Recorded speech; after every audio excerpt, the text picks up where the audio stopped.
सरकारी telecom company BSNL को लेकर के एक बहुत बड़ी खबर सामने आ रही है। माना जा रहा है बीएसएनएल में आने वाले कुछ समय में 19,000 तक नौकरियां जा सकती हैं। कंपनी एक बार फिर वित्त मंत्रालय से वीआरएस की मंजूरी मांगने वाली है। क्या है ये पूरा मामला, अपनी इस रिपोर्ट में आपको बताते हैं। बीएसएनएल ने दरअसल वीआरएस रोल आउट की लागत को कवर करने के लिए फाइनेंस मिनिस्ट्री से 15,000 करोड़ रुपए मांगे हैं। टेलीकॉम डिपार्टमेंट की सरकारी टेलीकॉम कंपनी भारत संचार निगम लिमिटेड ने एक बार फिर वॉलंटरी रिटायरमेंट स्कीम को लागू करने के लिए वित्त मंत्रालय से मंजूरी लेने का प्लान बनाया है।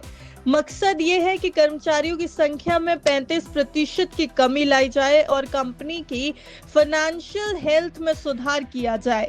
ये बात इकोनॉमिक टाइम्स की एक रिपोर्ट में सामने आई है। बीएसएनएल ने वीआरएस रोल आउट की लागत को कवर करने के लिए वित्त मंत्रालय से 15,000 करोड़ रुपए की मांग की है। इकोनॉमिक टाइम्स के मुताबिक मामले की जानकारी रखने वाले एक अधिकारी का कहना है कि कंपनी के बोर्ड ने इस स्कीम के जरिए अपने कर्मचारियों की संख्या में 18,000 से 19,000 तक की कमी करने का प्रस्ताव रखा है।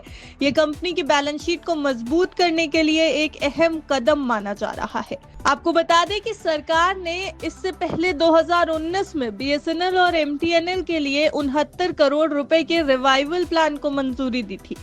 वहीं साल 2022 में केंद्र सरकार ने बीएसएनएल और एमटीएनएल के लिए 1,64,000 करोड़ रुपए के दूसरे रिवाइवल पैकेज और 2023 में 89,000 करोड़ रुपए के तीसरे रिवाइवल पैकेज को मंजूरी दी थी। अगर मौजूदा समय में कर्मचारियों की सैलरी के खर्चे को आंका जाए तो बीएसएनएल अपने कर्मचारियों की सैलरी के लिए लगभग 7,500 करोड़ रुपए या कंपनी के रेवेन्यू का लगभग 38% एलोकेट करती है। कंपनी अपने ऑपरेशंस को चलाने की कोशिशों के तहत इस खर्च को घटाकर 5,000 करोड़ रुपए प्रति वर्ष करने की योजना बना रही है। इकोनॉमिक टाइम्स की रिपोर्ट में कहा गया कि वित्त मंत्रालय से मंजूरी मिलने के बाद टेलीकॉम मिनिस्ट्री कैबिनेट की मंजूरी लेगी। कंपनी के कर्मचारियों में 30,000 से ज्यादा नॉन एग्जीक्यूटिव कर्मचारी और 25,000 अधिकारी शामिल हैं। बीएसएनएल के बोर्ड ने वेतन बिल को कम करने के लिए वीआरएस को मंजूरी दे दी है।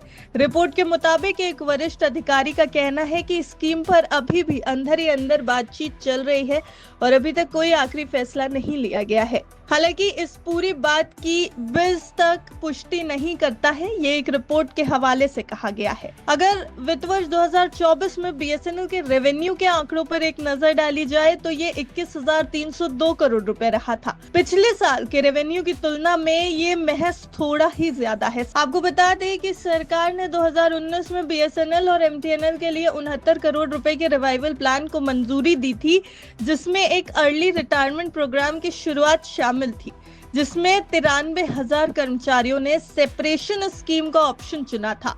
वीआरएस का एक्स ग्रेशिया कंपोनेंट लगभग 17,500 करोड़ रुपए था, जिसमें पेंशन, ग्रेच्युटी और कम्यूटेशन कॉस्ट शामिल थे।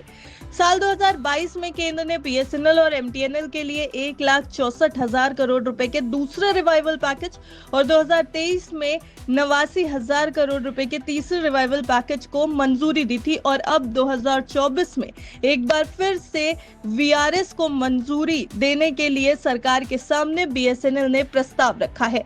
क्या कुछ इस प्रस्ताव को लेकर के आगे होता है, ये तस्वीर आने वाले समय में साफ होती नजर आएगी। ब्यूरो रिपोर्ट, विस्तार।